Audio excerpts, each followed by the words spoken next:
Operators में सबसे पहले होते हैं unary operators. Unary operators plus plus, minus minus, plus minus, multiply, divide, mod, ये यूनरी ऑपरेटर्स हैं। ये हाईएस्ट प्रेसिडेंस के ऑपरेटर्स होते हैं। हाईएस्ट प्रेसिडेंस के ऑपरेटर्स का मतलब होता है कि किसी भी एक्सप्रेशन में जब तक ये ऑपरेटर है तो सबसे पहले यही एग्जीक्यूट होगा, उसके बाद दूसरा ऑपरेटर एग्जीक्यूट होगा। Double equal to, not equal to, ये जो double equal to, not equal to, ये ऑपरेटर्स हैं, ये ऑपरेटर्स रिलेशनल ऑपरेटर्स हैं। रिलेशनल ऑपरेटर्स और भी होते हैं, less than, equal to, greater than equal to, ये रिलेशनल ऑपरेटर्स है ना। रन करके एक बार देख लेते हैं अपन सिंपल।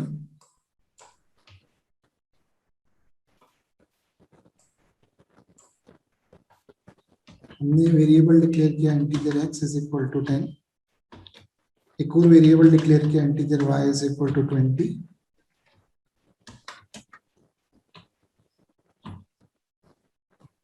अब हम इंटीजर रिजल्ट डिफाइन करते हैं। डबल इक्वल टू लगा दिया तो दोनों तरफ जो ऑपरेंड्स है, मतलब डबल इक्वल टू अगर लगाऊंगा यहाँ पे तो वो दोनों तरफ x और y जो भी है उनको चेक करेगा, दोनों की वैल्यू बराबर है तो 1 रिटर्न करेगा, बराबर नहीं है तो 0 रिटर्न करेगा।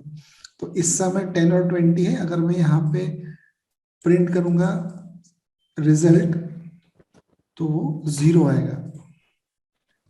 डबल इक्वल टू कंपैरिजन मतलब इक्वलिटी कंपैरिजन किया, इक्वलिटी फेल हो गई क्योंकि 10 और 20 बराबर नहीं होता है, इसलिए 0 रिटर्न किया। फिर दूसरा है not equal to. Not equal to अगर हम लगाएंगे तो वो इन इक्वलिटी कंपेयर करेगा, मतलब हम उसको बोल रहे हैं कि x और y बराबर नहीं है तो वो बोलेगा हाँ बराबर नहीं है, हाँ बोला मतलब 1 देगा। तो जो जो क्वेश्चन पूछा है वो क्वेश्चन क्या है, x और y बराबर नहीं है, नॉट इक्वल है, तो ये क्वेश्चन है। इसका आंसर यस है, यस है तो 1 है, 1 है मतलब रिजल्ट 1 आएगा, ये रिजल्ट 1 आ गया। फिर ये लेस देन, ग्रेटर देन, ये ऑपरेटर्स हैं। अगर हमने लिखा x लेस देन y, अब x लेस देन y, ये हम पूछ रहे हैं क्या x y से छोटा है। x 10 है और y 20 है तो x छोटा है y से, ये सही है, सही है मतलब यस है, यस यानी 1 है तो रिजल्ट 1 है ना। इसका उल्टा पूछ लिया अगर अपन ने, क्या x बड़ा है y से, है ना, x greater then y question है अपना, तो उसका आंसर नो है, नो है यानी 0 है, रिजल्ट की वैल्यू 0 हो जाएगी, यहाँ 0 प्रिंट हो जाएगा। ठीक। लेस देन इक्वल मतलब लेस देन भी चेक करेगा और इक्वलिटी भी चेक कर लेगा, मतलब हम यहाँ पे 10 लिख दें। अब अगर अपन इसको चेक करते हैं क्या 10 10 से बड़ा होता है, तो नो है आंसर, 10 10 से बड़ा नहीं होता, बराबर होता है। तो अगर इसी चीज को अपन इससे कंपेयर करते हैं, x greater than equal to y, क्या बड़ा या बराबर है, बड़ा या बराबर है तो बराबर है, इसका मतलब हाँ है उसका आंसर, यस है आंसर, तो रिजल्ट में 1 है, ये रिजल्ट में 1। इसी तरीके से दूसरे ऑपरेटर्स, तो ये हमको, ये जो हमारे रिलेशनल ऑपरेटर्स है, ये सारे रिलेशनल ऑपरेटर्स हम सीख चुके, इतने ही रिलेशनल ऑपरेटर्स होते हैं। नॉट ऑपरेटर उल्टा करता है कंडीशन को, 0 का 1 करता है, 1 का 0 करता है, मतलब जो भी कंडीशन होती है, जो भी आप क्वेश्चन पूछते हैं उसके आंसर को उल्टा कर देता है। अभी जैसे अपन ने यहाँ पे 20 है, अब क्वेश्चन हमारा ये x greater then y, x 10 है और y 20 है, x बड़ा है क्या y से, ऐसा बोल रहे हैं हम उसको। तो x बड़ा है क्या y से, तो 10 20 से बड़ा नहीं है, मतलब उसकी तरफ से आंसर फॉल्स है, तो 0 आना चाहिए, 0 आ भी रहा है। अब अगर हम इसके आगे ये जो ऑपरेटर है हमारा नॉट, ये लगा देते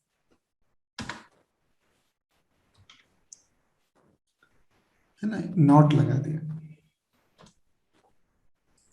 मतलब जो भी आंसर आएगा उसका नॉट कर दो, उसका उल्टा कर दो, तो हमारी तरफ से आंसर 0 है इस समय, लेकिन उसका नॉट करेंगे तो 1 हो जाएगा वो। मतलब ये नॉट ऑपरेटर क्या करता है, जो भी रिजल्ट है उसका रिवर्स कर देता है, इन्वर्जन है वो। तो यस है तो फॉल्स कर, ट्रू है तो फॉल्स कर देगा, फॉल्स है तो ट्रू कर देगा। तो ये आंसर उसकी तरफ से फॉल्स था, फॉल्स को उसने ट्रू कर दिया, ट्रू यानी 1 कर दिया, यहाँ पे आंसर बना। तो ये नॉट ऑपरेटर, ये यूनरी ऑपरेटर्स हैं, सबसे हाईएस्ट प्रेसिडेंस पे आते हैं। उसके बाद ये रिलेशनल ऑपरेटर्स हैं, ये उससे लोअर प्रेसिडेंस पे आते हैं। ऐसे ही लॉजिकल ऑपरेटर्स होते हैं।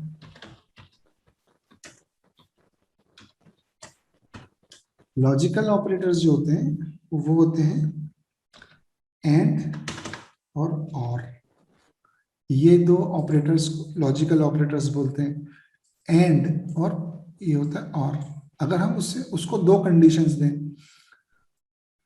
और उन दो कंडीशंस में दोनों कंडीशन का ट्रू होना जरूरी हो, तो हम एंड का यूज करते हैं।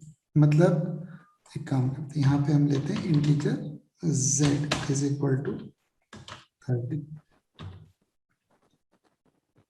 हम उसको ऐसा पूछना चाहते हैं कि रिजल्ट में क्या डालना है, रिजल्ट में 0 या 1 जो भी डालेंगे, लेकिन हम अभी उसको ऐसा लिखते हैं,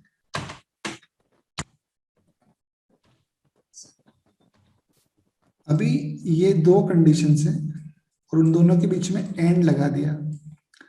एंड का मतलब है कि उसके इस तरफ और इसके इस तरफ, दोनों तरफ अगर यस आएगा तो टोटल का आंसर यस है। दोनों में से एक तरफ भी नो आएगा तो पूरी एक्सप्रेशन का आंसर नो है। तो अभी पहले का answer x greater then y, तो 10 20 से बड़ा नहीं होता है, मतलब ये फॉल्स है, ये फॉल्स है।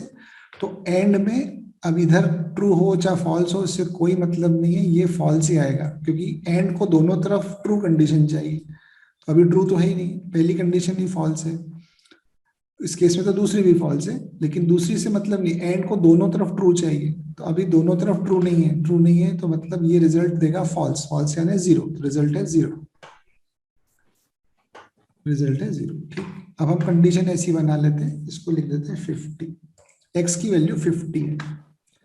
अब एक्स की वैल्यू 50, तो 50 20 से बड़ा होता है क्या? हाँ होता है, तो यस है। और 50 30 से भी बड़ा होता है क्या? हाँ ये भी सही है। तो दोनों तरफ ट्रू हो गया, दोनों तरफ यस हो गया। तो एंड जो होता है ये, इसको दोनों तरफ यस चाहिए, दोनों तरफ ट्रू चाहिए, इधर भी ट्रू होना चाहिए, इधर भी ट्रू होना चाहिए, तब ट्रू आएगा, तब ये टोटल एक्सप्रेशन ट्रू होगी। टोटल एक्सप्रेशन अब ट्रू हो चुकी है, मतलब 1 हो चुकी है, इसलिए रिजल्ट की वैल्यू 1 होगी। अब हम ऐसा बनाते हैं जिससे कि एक फेल हो जाए, मतलब हम इसको कर देते हैं 25, अब ये 25 है। अब पहला कंडीशन है 25 ग्रेटर देन 20, तो 25 ग्रेटर देन 20 तो सही है, ये तो ट्रू हो गया। पर एंड को दोनों तरफ ट्रू चाहिए, इधर इधर एक ट्रू हो चुका है, अब इस तरफ वाला भी ट्रू चाहिए। अब इस तरफ वाले को चेक कर रहे हैं, तो इस तरफ वाला है 25 ग्रेटर देन 30, तो 25 ग्रेटर देन 30 तो नहीं होता, तो ये फॉल्स हो गया। तो अब एंड को जो दोनों ट्रू चाहिए था, इधर भी ट्रू और इधर भी ट्रू, वो नहीं मिल पाया। एक तरफ तो ट्रू मिल गया उसको, लेकिन एक तरफ फॉल्स मिल गया। तो दोनों ट्रू होने जरूरी थे, इसलिए अब फॉल्स रिटर्न करेगा, क्योंकि दोनों ट्रू नहीं है, दोनों ट्रू होना जरूरी था एंड में, एक फॉल्स हो गया तो रिजल्ट फॉल्स है। फॉल्स है यानी 0, तो रिजल्ट की वैल्यू 0,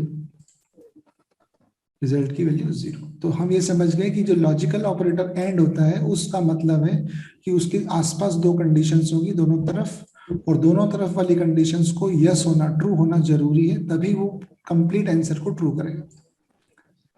फिर दूसरा होता है ये और, इसको बोलते हैं लॉजिकल और यानी दोनों में से एक भी ट्रू होना सफिशिएंट है, दोनों का ट्रू होना जरूरी नहीं, कोई एक, ये या वो। तो अभी अपन इसमें फिर से ऐसा कर देते हैं, इसको इसमें और लगाते हैं, ये और में दोनों में से एक कंडीशन ट्रू होना जरूरी थी। तो पहले एक को फॉल्स करने के लिए हमको क्या करना चाहिए? हाँ अभी एक फॉल्स है इसमें, 25 30 से बड़ा नहीं होता, मतलब ये सेकंड वाली फॉल्स है और पहली वाली ट्रू है। तो और को दोनों में से एक ट्रू चाहिए होती है, तो दोनों में से एक तो ट्रू आ ही रही है, ये x ग्रेटर देन y, मतलब 25 20 से बड़ा होता है, ये यस हो चुका है, और ये वाला 25 30 से बड़ा नहीं होता, ये फॉल्स हो गया। मतलब एक तरफ तो ट्रू है ना, तो और को तो एक ही ट्रू चाहिए, एक ही ट्रू चाहिए, तो टोटल एक्सप्रेशन क्या हो गया, ट्रू हो गया, यानी रिजल्ट में 1 आ गया, रिजल्ट में 1 आया। इसी की जगह एंड लिख दूंगा तो दोनों तरफ ट्रू चाहिए थी, एक तरफ फॉल्स है अभी, तो ये फॉल्स हो जाएगा, ये फॉल्स। तो लॉजिकल ऑपरेटर्स में आपको ये समझना है कि and double double bar upon and operator लगाया हुआ है, तो ये जो लॉजिकल एंड ऑपरेटर है इसका मतलब है कि इसके आसपास की दो कंडीशंस होंगी और दोनों में यस आना चाहिए, 1 1 आना चाहिए। ऐसे ही और है, और में दोनों में से एक कंडीशन ट्रू होगी तो रिजल्ट ट्रू होगा। तो ये अपन ने लॉजिकल ऑपरेटर्स तक समझ लिया। उसके बाद एक होता है कंडीशनल ऑपरेटर या टर्नरी ऑपरेटर, या फिर इसको टर्नरी भी बोलते हैं,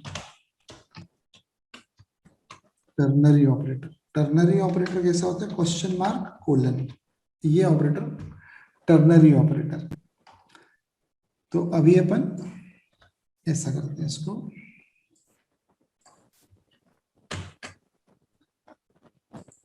यहां पे अपन ने से x greater then 50 question mark,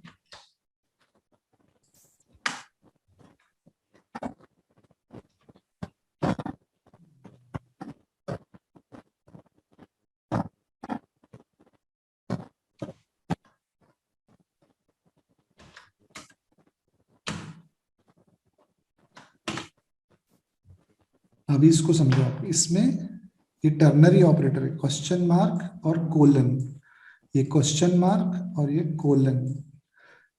question mark जो है उसके पहले एक कंडीशन दी जाती है, उससे क्वेश्चन पूछा जाता है, x ग्रेटर देन 50, ये हमारा क्वेश्चन, x ग्रेटर देन 50, तो क्या x 50 से बड़ा है, तो x तो 25 है, 25 50 से बड़ा नहीं होता है, तो ये कंडीशन उसकी तरफ से फॉल्स है।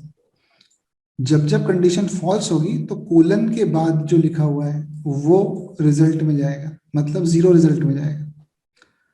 और अगर ये कंडीशन ट्रू होगी तो कोलन के पहले जो लिखा है वो रिजल्ट में जाएगा। तो अभी कंडीशन क्या है, कंडीशन फॉल्स है, 25 50 से बड़ा नहीं होता है, इसका मतलब ये हो गया कि जीरो रिजल्ट में जाएगा, रिजल्ट की वैल्यू जीरो हो जाएगी, इसलिए रिजल्ट में जीरो प्रिंट होगा। अब यहाँ 10 की जरूरत नहीं, हम कुछ भी लिख सकते थे, यहाँ पे हमने लिखा 500 और यहाँ लिखा 100, तो अभी 500 जीरो में जाएगा, 500 रिजल्ट में जाएगा, क्योंकि कंडीशन फॉल्स है, तो कोलन के बाद जो लिखा हुआ है वो वैल्यू असाइन होगी रिजल्ट में, तो रिजल्ट की वैल्यू हो जाएगी 500, जब हम प्रिंट करेंगे तो रिजल्ट 500, 500। इसको उल्टा कर देते, अभी हमने उससे पूछा क्या x छोटा है 50 से, तो x छोटा है 50 से, ये कंडीशन ट्रू हो गई, यस हो गया। यस जब होता है तब कोलन के पहले जो लिखा होता है वो वैल्यू असाइन होती है, कोलन के पहले लिखा है 100, तो रिजल्ट की वैल्यू हो गई 100, 100 प्रिंट होगा, ये 100 आ गया। तो ये टर्नरी ऑपरेटर्स, कंडीशनल ऑपरेटर मतलब टर्नरी ऑपरेटर है हमारा, ये टर्नरी ऑपरेटर्स इस तरह से काम करता है, कंडीशन, फिर क्वेश्चन मार्क, फिर एक वैल्यू, फिर कोलन और दूसरी वैल्यू।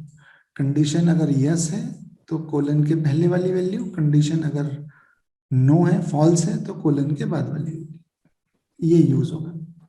ठीक, अभी जो हम प्रिंट करते हैं वो प्रिंट आप समझो इसको कि प्रिंट एफ लिखते हैं अपन, प्रिंट एफ में लिखा अपन ने %d कॉमा रिजल्ट, ये जो स्टेटमेंट हम लिखते हैं %d कॉमा रिजल्ट, तो प्रिंट कमांड हमेशा ये चीज प्रिंट करती है, ये जो रिजल्ट है तो पैरामीटर है, प्रिंट क्या होगा, ये डबल कोट से लेके डबल कोट्स के बीच में जो है वही प्रिंट होगा, मतलब मैं यहाँ पे कुछ भी लिख दूं इससे कोई मत, तो वो क्या करने वाला है, अभी प्रिंट क्या करने वाला है, प्रिंट वो ये करने वाला है, ये चीज प्रिंट होगी। फिर वो जो प्रिंट एफ कमांड है वो अगर देखती है कि इसमें कहीं फॉर्मेट स्पेसिफायर लगा हुआ है, जैसे %d लगा हुआ है, तो अब वो %d प्रिंट कराने की बजाय यहाँ से वेरिएबल की वैल्यू उठाएगा, पहले %d पे पहले वेरिएबल की वैल्यू, दूसरे %d पे दूसरे की वैल्यू, इस तरीके जितने होंगे उतने सीक्वेंस में वैल्यू उठाएगा। लेकिन प्रिंट यही होता है, इस तरफ वाला ही होता है प्रिंट। तो अपन इसको रन करेंगे तो ये जो लिखा है फालतू ये सब प्रिंट हुआ, जहां परसेंट डी था उसने उसकी जगह पे रिजल्ट की वैल्यू सब्स्टिट्यूट कर ली, तो यहाँ पे रिजल्ट की वैल्यू आ गई। ठीक है ना, तो एक्सप्रेशन में अपन ऐसा भी लिख सकते हैं कि क्या है, result is equal to, result is equal to लिख दिया, तो ये फॉर्मेटेड रिजल्ट आने लग गया कि रिजल्ट की वैल्यू कितनी 100 है, तो आउटपुट में अच्छा लगने लगा हमको कि यहाँ रिजल्ट की वैल्यू 100 है, ऐसा दिख रहा है, सिर्फ 100 लिख रहे थे उसकी वजह। तो वो हमको सिर्फ इतना समझना है कि प्रिंट हमेशा यही होता है, इस तरफ वाला ही होता है। अब इसमें आप जो मर्जी लिख लो। अब मैंने इसमें एक और परसेंट डी लगा दिया, अब परसेंट डी लगा दिया मतलब उसको दो वैल्यू चाहिए, पहली वैल्यू ये परसेंट डी और ये दो वैल्यू, तो कॉमा लगाने के बाद ये जो रिजल्ट लिखा है इसके बाद एक और वैल्यू चाहिए क्योंकि 2% डी है, कुछ भी वैल्यू लिख दो। तो रिजल्ट 100, हेलो 45। तो हर जितनी बार फॉर्मेट स्पेसिफायर आता है उतनी बार वो वैल्यू ये डबल कोट्स के बाद जो पैरामीटर्स है यहाँ से उठाता है ना। प्रिंट कमांड यही चीज प्रिंट करती है, स्ट्रिंग में ही प्रिंट करती है। ठीक, फिर हमने इसमें अभी अपन समझते हैं कितना आने लगा है इसमें, छोटा x plus plus x plus plus plus x plus plus. ठीक,